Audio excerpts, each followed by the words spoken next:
Long before the Inuit thrived in the Arctic, another mysterious people ruled the frozen north, the Dorset. This prehistoric culture once spanned Greenland and the eastern Canadian Arctic, reaching as far south as present-day Newfoundland. Existing from approximately 800 BC to 1400 AD, the Dorset culture takes its name from excavations at Cape Dorset on Baffin Island, now known as Kingate. Despite lacking boats and bow and arrows like later cultures, the Dorset thrived in one of the harshest climates on Earth, relying heavily on hunting sea mammals such as seals and narwhals through breathing holes in the ice. Beyond survival, the Dorset were highly skilled artists, creating refined miniature carvings and striking masks that hint at a complex spiritual or shamanistic tradition. They are believed to have encountered both the early Inuit, known as the Thule, and the Vikings. According to Inuit legend, the Tuniat were giants, taller and stronger than the Inuit. They were said to possess incredible strength, with men capable of outrunning caribou and dragging walruses across the ice. Despite their power, the Tuniat were believed to be timid and easily frightened. The Vikings, meanwhile, referred to them as Skraelings, a term with debated origins, possibly meaning barbarian, foreigner, or dried-skinned ones. The fate of the Dorset remains one of history's great Arctic mysteries. Theories about their disappearance range from ancient genocide at the hands of the more technologically advanced Thule to environmental changes caused by the medieval warm period, to the impacts of disease and a dwindling gene pool. So, what really happened to the Dorset? Let's dive into their story. The most remarkable aspect of their life was the environment they called home. The Arctic is one of the most extreme environments on Earth, defined by bitterly cold temperatures, vast ice sheets, and a harsh, windswept tundra. Winters are long and brutal, with temperatures often plunging well below freezing, while summers are short and cool, barely allowing for the thawing of the permafrost. A defining feature of life in the Arctic is the polar night and midnight sun. During the polar night, which can last for weeks or even months depending on latitude, the sun never rises above the horizon, plunging the land into continuous darkness. Temperatures drop even further, and survival depends on preparation, finding shelter, securing food, and conserving energy. In contrast, the midnight sun occurs in summer, when the sun remains visible 24 hours a day, allowing for constant daylight. This brief but intense season brings a sudden explosion of life, as plants bloom, animals migrate, and humans take advantage of the abundance to hunt and gather resources. Despite its harshness, the Arctic is home to specialized wildlife, from polar bears and Arctic foxes to seals and narwhals, all adapted to extreme cold. Human cultures, such as the Dorset, mastered this environment, using the rich marine ecosystem for hunting and survival, and using driftwood and animal bones for shelter, tools, and weapons.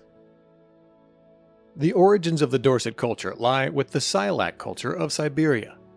Beginning about 6,500 years ago, the Sialak culture expanded across eastern Siberia from the Lake Baikal region. The sites of the carriers of the Sialak culture are marked by the first appearance of polished stone tools, and the earliest ceramics like fired clay pottery, as well as the use of bone harpoons and bow and arrows. More than 50 sites of the Sialak culture are known. In decorative arts, a central place is occupied by the images of moose, which reflect mythological representation. A series of settlements at which the finds are limited to hearths and pits, while remains of the buildings are entirely absent. Thus, the people responsible for the Sialak culture were nomads who survived from hunting and fishing and inhabited certain spots on a seasonal basis. The Sialak culture gradually transitioned into the Belkachi culture, named after the Belkachi settlement in Yakutia, without any clear break. Their pottery features cord decorations, stripes, zigzag lines, and such like. Their dead were buried on their backs in earthen graves. Otherwise, no major differences from the preceding culture are visible.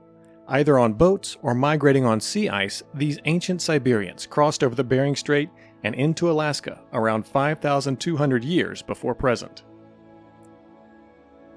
The descendants of the Sialak and Belkachi cultures were a material culture named the Din-Big Flint Complex that was active in Alaska and northwestern Canada from 4,000 to 3,300 years ago. They were the first members of the wide material assemblage known as the Arctic Small Tool Tradition. Sites attributed to the Denbigh Flint Complex mostly inhabited northern Alaska, from Cape Krusenstern to the western Yukon, but sites are often found further to the south, from the Aleutian Islands into mainland Alaska. The Denbigh people were highly mobile hunter-gatherers who thrived in a variety of ecological conditions. They established semi-subterranean winter camps near productive coastal shores, lakes, and rivering biomes, allowing them to take advantage of diverse resources. Despite being well adapted to the treeless tundra, the Denbigh also inhabited the forests of the Kobuk River Valley, where they likely encroached on northern archaic territory. Their resource base was extensive, including marine life such as bearded and ringed seals, freshwater fish, and migratory birds, and large terrestrial game like caribou, muskox, Dall sheep, and possibly moose in the southern reaches of their range. Spears and bow and arrows were the main weapons used to bring down land prey. Bifacially worked projectile points made of bone or antler were made to tip the wooden arrow shafts. Also, possible early forms of harpoons were used to hunt sea creatures. Seasonal movement was a key aspect of Denbigh life. During winter, they settled near lakes or in forested areas, living in their semi-subterranean houses that provided insulation from the harsh Arctic conditions. In warmer seasons, they moved between interior and coastal locations, living in skin tents arranged around stone hearths. Evidence suggests they engaged in wide-scale trade, moving pieces of obsidian over 500 kilometers, which was used to create sharp, finely crafted tools like blades, scrapers, and projectile points, crucial for hunting and processing animal hides. After several centuries, expansion across the Arctic had spread out all the way to the east, with small groups spread out across the vast eastern Arctic. These Paleo-Eskimo cultures were what archaeologists call the pre-Dorset culture. The pre-Dorset is a loosely defined term for a Paleo-Eskimo culture or group of cultures that existed in the eastern Canadian Arctic. The earliest Paleo-Eskimo are separated into three different groups. These groups are Pre-Dorset, Independence I, and Sakak. Sakak represents the earliest Paleo-Eskimo primarily in southern Greenland, with some later Sakak sites in high Arctic Nunavut. Independence I largely represents the earliest Paleo-Eskimo in northern Greenland, with some sites in high Arctic Nunavut. Pre-Dorset represents the earliest Paleo-Eskimo throughout the Northwest Territories, Nunavut, Quebec, and Labrador. Pre-Dorset sites are found across thousands of kilometers of the North American Arctic, from Labrador to the Northwest Territories to Ellesmere Island. There are a few pre-Dorset sites found along the coasts of Hudson Bay. There are also sites in the subarctic barren grounds of mainland Northwest Territories and Nunavut. The largest known concentration of sites is in the central Arctic of Nunavut around the Fox Basin. The transition from the Denbigh Flint complex to the pre-Dorset culture was a gradual process that occurred as early Arctic hunter-gatherers adapted to new environments and refined their survival strategies. This shift involved changes in technology, subsistence practices, settlement patterns, and territorial expansion. The pre-Dorset culture still lived seasonally in their winter camps and summer skin tents, and inherited the microblade technology of scrapers, burins, and projectile points for hunting and processing. One major change was a shift toward a greater reliance on sea mammal hunting. This is evidenced by the development of toggling harpoons, which are crucial for reliable hunting of sea mammals. It is uncertain whether the predecessors of the pre-Dorset culture used toggling harpoons. If they did, these tools were likely not of great significance, as their primary food source was caribou and other land animals, rather than marine mammals.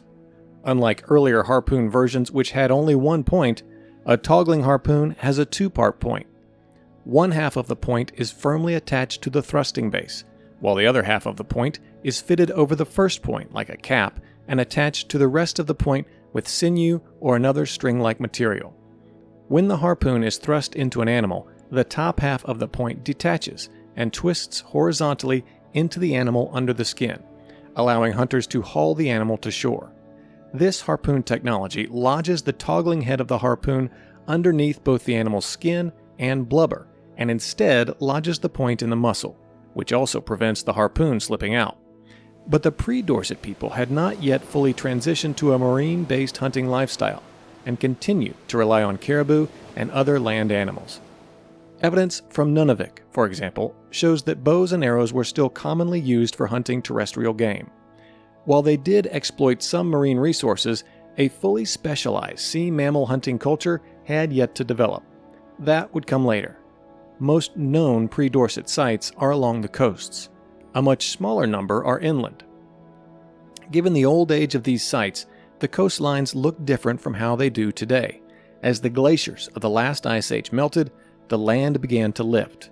This caused many pre-Dorset sites to be on ancient beach ridges. These beach ridges are potentially dozens of meters above modern sea level. The earliest sites are around 5,000 years old. The most recent sites are around 2,500 years old. At this point, the archaeological record changes greatly, and the Dorset period starts. The Dorset culture stayed in and around the lands of their ancestors and inhabited the Greenland and the Canadian Eastern Arctic as far south as present-day Newfoundland. Existing approximately 2,500 years ago to as recently as 600 years ago, the Dorset people were seasonal nomads that probably numbered no more than 3,000 people in the Canadian Arctic and 1,000 more in Greenland. Similar to the pre-Dorset, the Dorset primarily used pressure-flake stone tools. While the specific forms changed throughout each period, the core function of most stone tools remained the same. They would attach these flake stone tools to wooden, ivory, antler, or bone handles. After attaching the handles, they would use them to hunt, process animal or plant materials, and carve or decorate objects. These flaked stone tools included spear points, arrowheads, knives, and scrapers, much like their predecessors. The Dorset used a variety of stones to make tools, including flint, volcanic tuff, granite, soapstone, sarsen, jade, and crystal quartz, which they obtained from various locations across the Arctic. Notable sources include Chert near Saglec Bay in northern Labrador, and the Trinity Bay area in Newfoundland. Quartz were widely available across the Arctic region, often collected from glacial deposits and riverbeds, and durable igneous rocks such as basalt were sourced from volcanic formations and glacial erratics dispersed throughout the Arctic landscape. Overall, a variety of stone would have been available across a wide range of the Arctic, and by the time of the Dorset, they would have had a deep understanding of where to find it. Unlike the pre-Dorset, there is no evidence for bow and arrow use by the Dorset. The lack of bow and arrow undoubtedly impacted how they hunted and indicates a shift from terrestrial to aquatic hunting. Another piece of technology that is missing from the Dorset are drills. There are no drill holes in Dorset artifact. Instead, the Dorset gouged lenticular holes. For example, bone needles have long, narrow holes that were painstakingly carved or gouged. Both the pre-Dorset and later Inuit had drills. Technologies adopted by the Dorset included hand-drawn sleds with bone runners, cleated shoes called ice creepers, and they made lamps, called kullik, from soapstone. The appearance of lamps carved from soapstone indicates that the Dorset people were able to accumulate enough sea mammal oil for use as a fuel to supply winter heat and light. There is also some proof that the Dorset were the first in the Arctic to live in igloo camps. Artifacts like snow knives for cutting snow blocks found at Dorset sites point towards their potential ability to construct snow houses, similar to the igloos used by later Inuit populations. Other dwellings included winter houses, longhouses, and tent rings. Their traditional winter house were built from stone and turf. The use of smokeless oil lamps for cooking and heating, instead of an open fire, allowed them to build dwellings that were more tightly closed and insulated. Dorset winter houses were relatively large structures, rectangular in shape and usually measuring between 4 and 5 meters on a side. The foundation was dug 10 to 50 centimeters deep into dry soil or gravel to provide insulation and protection from the wind. The walls were built using the material dug from the house floor, supplemented by boulders and insulating blocks of turf. Roofs were probably covered with skins supported by driftwood poles, and the entire house was probably heaped with snow for more insulation. The interior arrangement of such a house seems to have been based on the mid-passage of earlier Paleo-Eskimo dwellings, with a central alley paved and bordered by stone slabs, separating living and sleeping areas to either side of the house.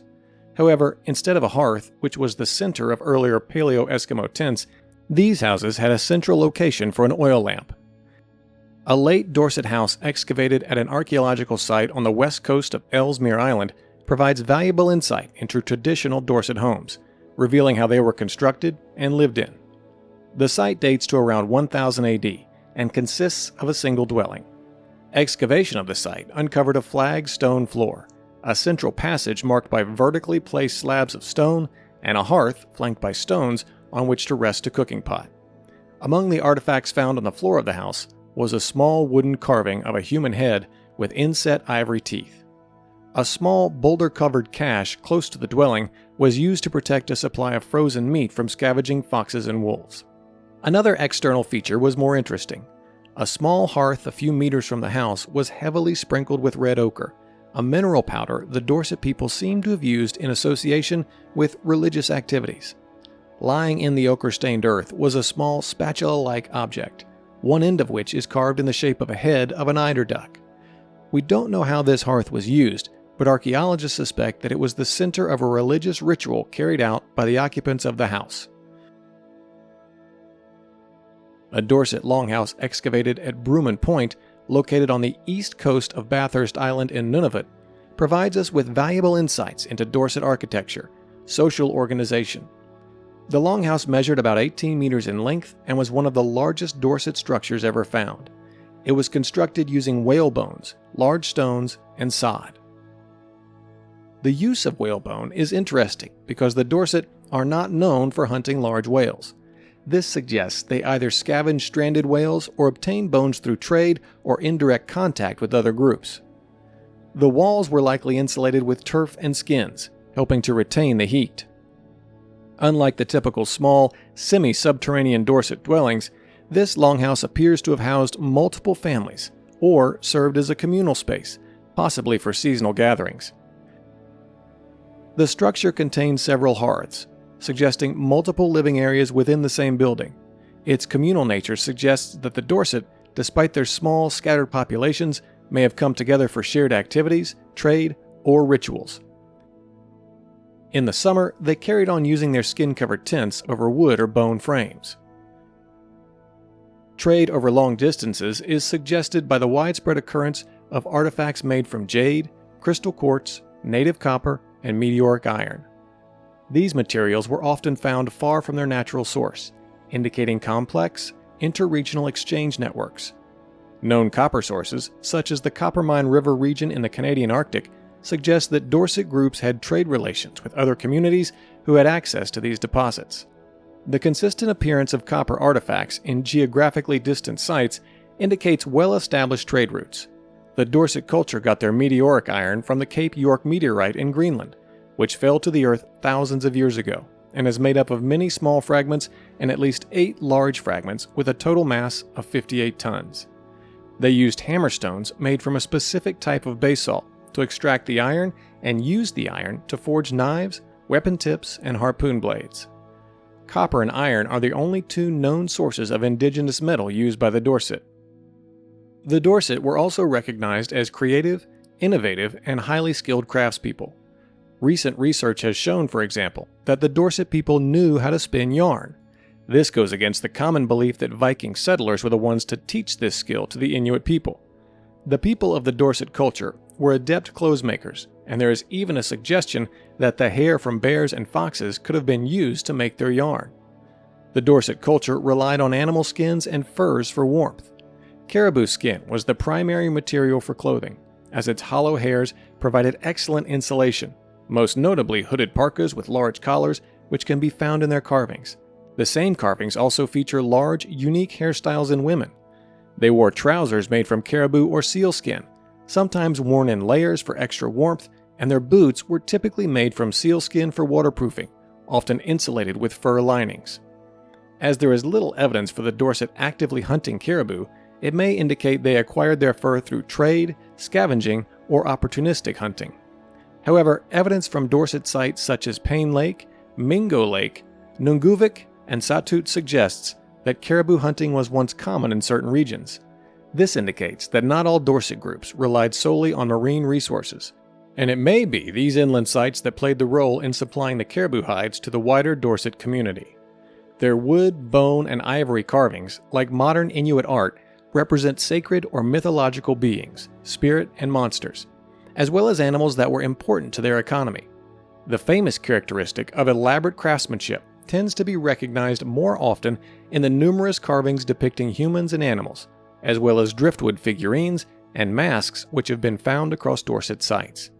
The interest in artistic objects is even said to have prevailed over the importance of creating arguably more useful objects, such as harpoon heads and knives, which also tended to be decorative at some locations.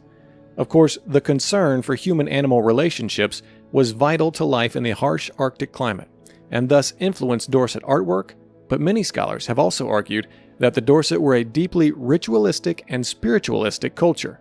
For example, there is a prominence of carvings showing polar bears and falcons, which are both great hunters that were thought to have been worn as amulets or as a form of hunting magic. Another example is seen in the numerous animal carvings with holes gouged into their chests or throats. Some of these artifacts even have wooden stakes attached to the wounds that suggest that the Dorset ritually killed the animals before a hunt. Furthermore, drum frames, wooden masks, human-shaped puppets, sucking tubes for curing illness, antler wands with strange faces, and small bell-shaped ivory artifacts all point to the Dorset having taken part in ritualistic, some say shamanistic, practices. As I've mentioned, the Dorset people made many artifacts and tools from wood, but in the mostly barren Arctic, you might wonder how they got hold of it. The answer lies in ocean currents. Large rivers from forested regions further inland carried fallen trees into the Arctic Ocean, where powerful currents transported the driftwood along the coastline. This made it readily accessible to the Dorset people, who relied on it for everyday life. Given how vital wood was to their culture, they likely made frequent trips to the shore. Discovering a beach covered in driftwood would have been a welcome and joyful sight for the Dorset people.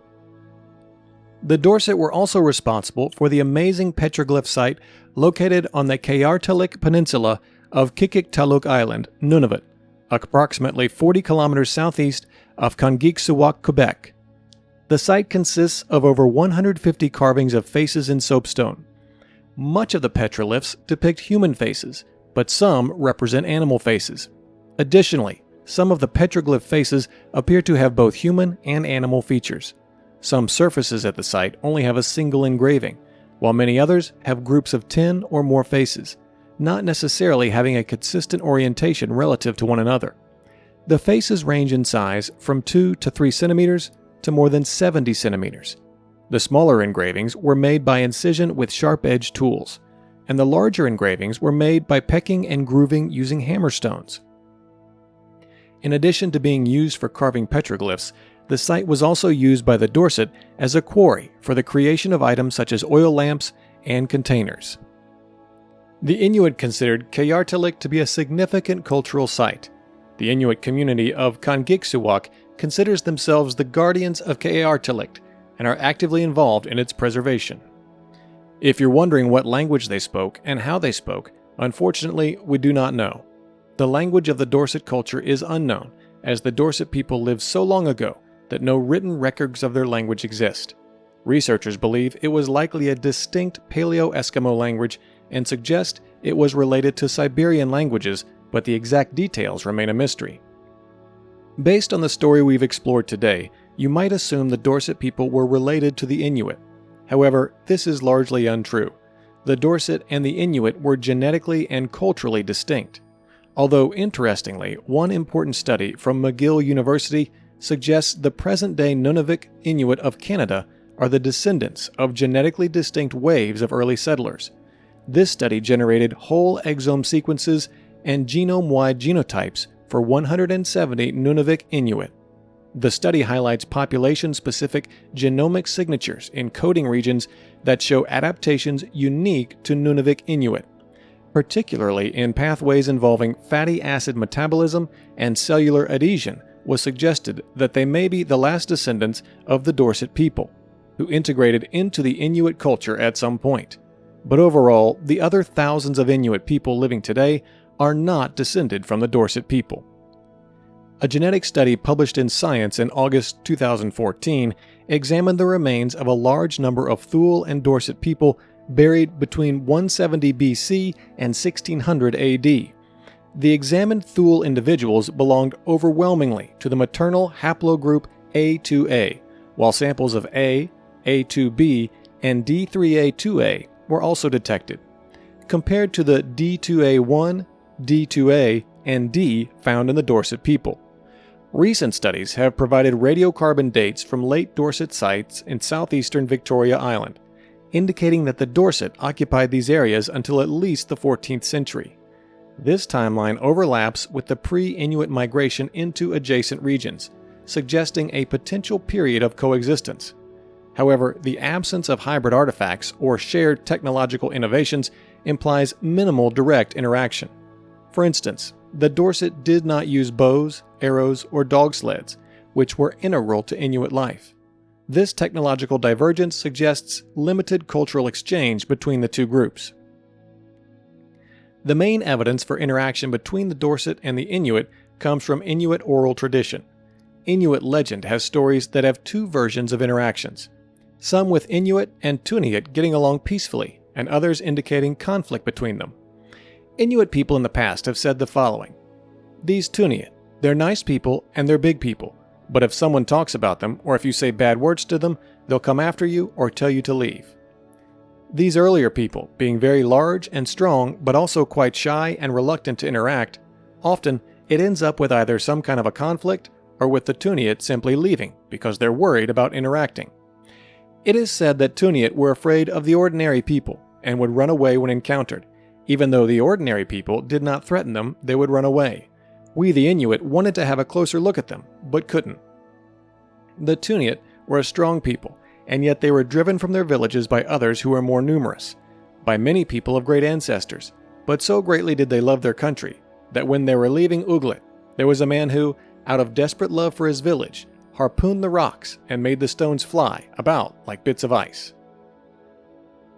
Roughly 950 to 1250 AD, the medieval warm period occurred, and it was a time of elevated global temperatures, particularly in the North Atlantic region, primarily due to increased solar radiation, reduced volcanic activity, and potential shifts in ocean circulation patterns, which brought warmer seawater from the Gulf Stream towards the North Atlantic.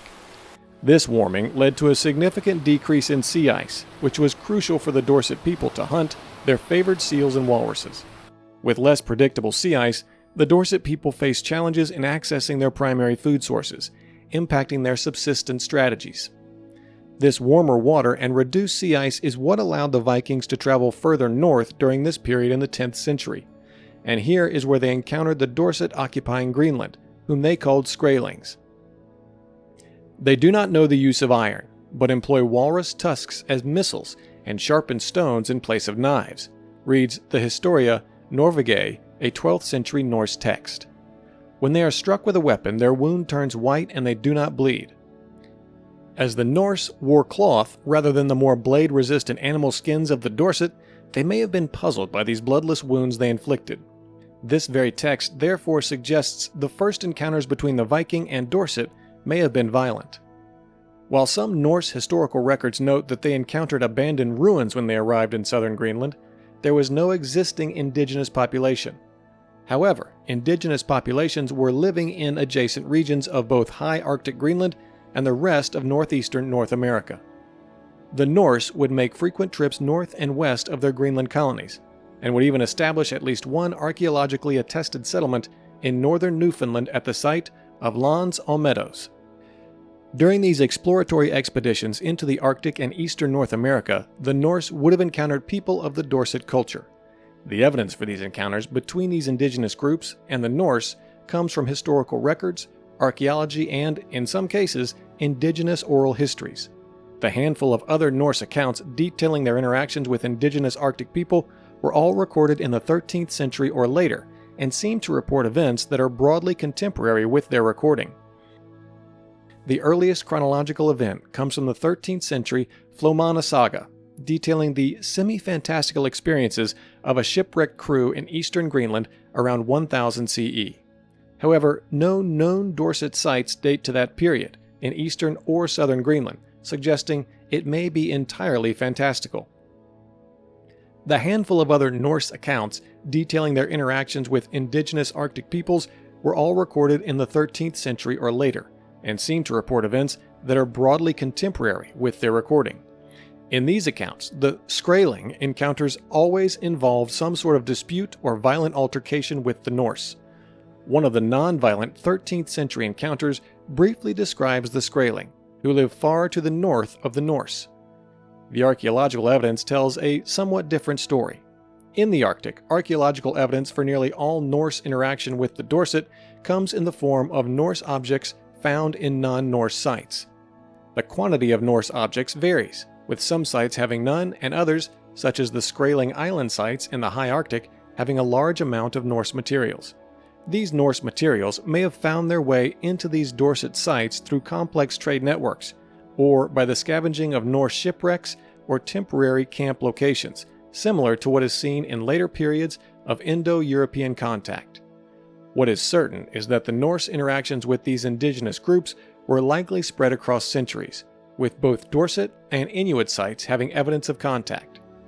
There is growing evidence that walrus ivory was a key trade resource for the Greenlandic Norse colonies and their trade links back to Europe.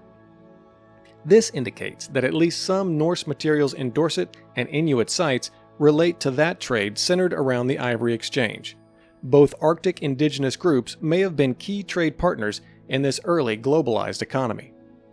The archaeological evidence for interactions between the Norse and indigenous groups in subarctic regions is far sparser. Despite the evidence at Lance Meadows suggesting the Norse traveled to areas around Newfoundland or what is now Atlantic Canada, there are no confirmed Norse objects in contemporary indigenous sites in these same areas. In this light, the lack of archaeological evidence for these more southern interactions would seem to support the sorts of brief or potentially cautious encounters seen in the written record. Indigenous objects in Norse sites are uncommon, but there are some significant examples. A lithic projectile point consistent with the styles of the Dorset culture of southern Labrador was found in a Norse site in Greenland. The Norse may have scavenged this object while in southern Labrador or Newfoundland, which may not necessarily represent direct contact.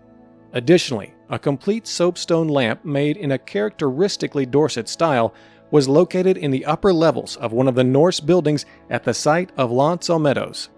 The style of the lamp is not seen in Newfoundland Dorset sites, but is commonly found in northern Labrador in late Dorset contexts. Given that the object is complete, it's most likely that it was brought to the site by the Norse after scavenging a more northerly Dorset site, or as an object of trade during one of their encounters with Dorset people in Labrador or the Hudson Strait region. Overall, the impression of the existing evidence suggests that Norse interactions with indigenous North American groups were variable depending on the context of those contacts. While the written record suggests relatively brief and cautious contacts, the archaeological evidence from Arctic sites in particular suggests longer-term interactions built around trade. How Norse interactions with the Dorset and Inuit may have differed is unclear. Still, the scope and scale of the evidence suggest that their interactions likely occurred over a long, multi-century period. By 1500, unfortunately, the Dorset vanished and were never to return. I will now explore the key factors that contributed to their demise, starting with the most likely cause, their inability to adapt to the warming temperature of the medieval warming period. We know that the Dorset were predominantly sea mammal hunters and relied on sea ice to hunt. The warming period reduced sea ice significantly, and the Dorset likely failed to adapt to the change. Another is of course the arrival of the more technologically advanced Thule, ancestors of the modern Inuit.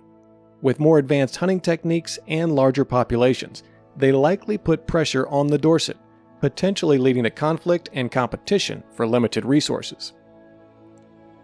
The other theory is they were severely impacted by a disease or diseases from the newly encountered Thule and the Norse. This one is less likely, but nonetheless still possible.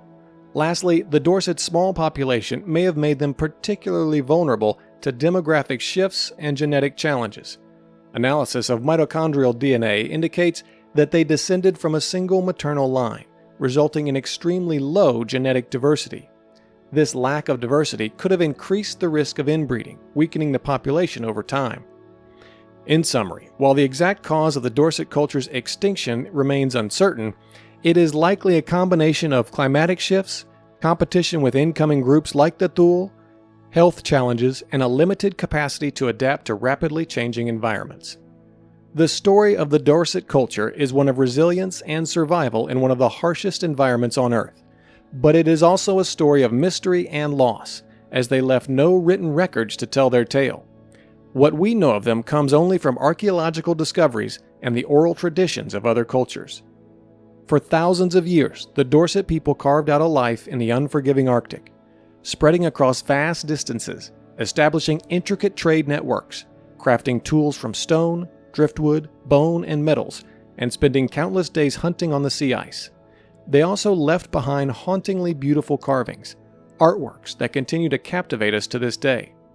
Though their culture eventually faded, their legacy lives on in the artifacts and stories passed down through Inuit oral tradition. The Dorset people may have gone, but the traces they left behind serve as a powerful reminder of their ingenuity, resilience, and the unique way of life they once led in the Arctic wilderness.